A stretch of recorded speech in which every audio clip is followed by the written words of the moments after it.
हरि ओम, तुमच्या YouTube चॅनलवर सहर्ष स्वागत आहे। आजपासून आपण आसनांचा अभ्यास करणार आहोत। तर आज आपण एक नवीन आसन शिकणार आहोत, ते म्हणजे द्विपाद उत्तानपादासन। द्विपाद उत्तानपादासन म्हणजे काय? दोन्ही पाय एकाच वेळी वर उचलले जातात, त्याला आपण द्विपाद उत्तानपादासन असे म्हणतो। आता हे आसन कसं करायचं? तर आपण शयन स्थितीमधून हे आसन करणार आहोत। आता शयन स्थिती म्हणजे काय? तर पाठीवर निजलेली अवस्था म्हणजे शयन स्थिती। त्यामध्ये दोन्ही तळवे आपण आपले जमिनीच्या दिशेने असतात, दोन्ही पाय एकमेकांना जोडलेले असतात आणि मान सरळ असते।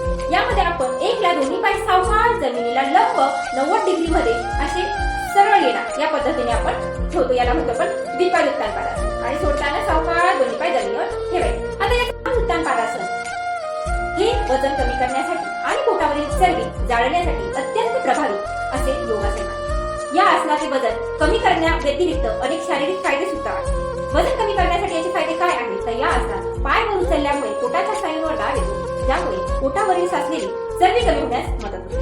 ओटीपोटाच्या स्नायूंना म्हणजे लोअर ऍब्स यांना आकार देण्यासाठी आणि ते मजबूत करण्यासाठी हे आसन खूपच उपयुक्त आहे।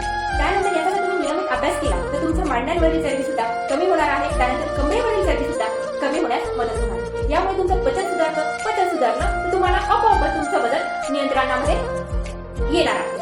त्यानंतर व्यतिरिक्त फायदे काय आहेत? तर पोटाचे विकार किंवा नाभी सरकण्याच्या ज्या समस्या असतात, हे आसन त्यासाठी उपयुक्त आहे। त्यानंतर पाठीच्या खालच्या भागाचे जे स्नायू आहेत ते यामुळे मजबूत होतात। त्यामुळे आपली जी पाठदुखीचे जे कमी प्रमाणात आजार असतील तर ते यामुळे बरे होतील, परंतु गंभीर आजार असतील तर तज्ञांच्या मार्गदर्शनाने त्याचा अभ्यास करायचा आहे। त्यानंतर ज्या महिलांना पीसीओडीचे विकार आहेत त्यासाठी सुद्धा हे आसन खूपच उपयुक्त आहे। मग हे आसन कोणी करायचं नाहीये? तर ज्यांना गंभीर कंबरदुखी किंवा हर्नियाचा त्रास असेल त्यांनी हे आसन करायचं नाहीये। त्यानंतर गर्भवती महिलांनी हे आसन करायचं नाहीये। उच्च रक्तदाब असलेल्या व्यक्तीने तज्ञांच्या सल्ल्याने याचा अभ्यास करायचा आहे। तर यानंतर आपण आसनाची कृती काय आहे ती बघणार आहोत। शयन स्थितीमध्ये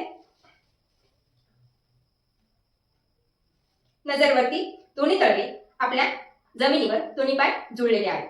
यामधून आपण करणार आहोत द्विपाद उत्तानपादासन।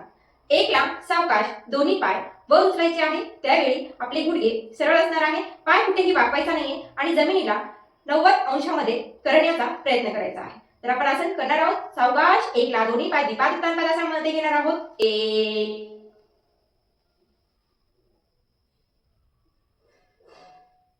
जमिनीला लंब आहे, यामुळे पोटावर आपल्या ताण येत आहे। सोडताना सावकाश खाली करायचं आहे। हरि ओम, तर आज आपण एक नवीन आसन शिकणार आहोत। पुन्हा एकदा त्याचं नाव आहे पवन मुक्तासन। पवन म्हणजे बघा, जे की आपल्या पोटातील जे गॅस आहे ते बाहेर या आसनामुळे जातो, म्हणून याला म्हणतात पवन मुक्तासन।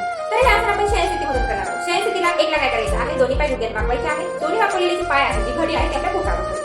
त्यानंतर दोनला दोन्ही हातांनी आपल्या दोन्ही पायांना घट्ट अशी मिठी मारायची आहे आणि तीनला आपली हनवटी आपल्या दोन्ही गुडघ्याच्या ते ठेवायचे आहे। सोडताना काय करायचं? मान सावकाश खाली ठेवायची। त्यानंतर दोनला दोन्ही हात जागेवर ठेवायचे आणि तीनला आपले दोन्ही पाय जागेवर ठेवायचे आहे।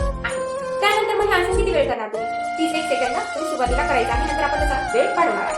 तर पवन मुक्तासन हे आसनाचे फायदे काय आहेत? तर हे वजन कमी करण्यासाठी आणि विशेषतः पोटाची चरबी कमी करण्यासाठी अत्यंत प्रभावी योगासन मानले जाते। यामुळे पोटावरील चरबी कमी होते। या आसनात गुडघे पोटावर दाबले गेल्यामुळे पोटाच्या स्नायूंवर दाब येतो, यामुळे पोटावरील अनावश्यक चरबी जाळण्यास मदत होते आणि पोट सपाट होण्यास सुद्धा याची मदत होते। पचन सुधारते। पवन मुक्त या नावाप्रमाणे हे आसन पोटातील गॅस बाहेर काढण्यास मदत करते। पचन क्रिया सुधारल्यावर शरीरातील चयापचय म्हणजेच मेटाबॉलिझम बाहेर जे आहे ते वाढते आणि जे वजन कमी करण्यास आवश्यक आहे। त्यानंतर बद्धकोष्ठतेचा ज्यांना त्रास आहे तो त्रास सुद्धा याने कमी होतो। त्यानंतर स्नायू बळकट होतात।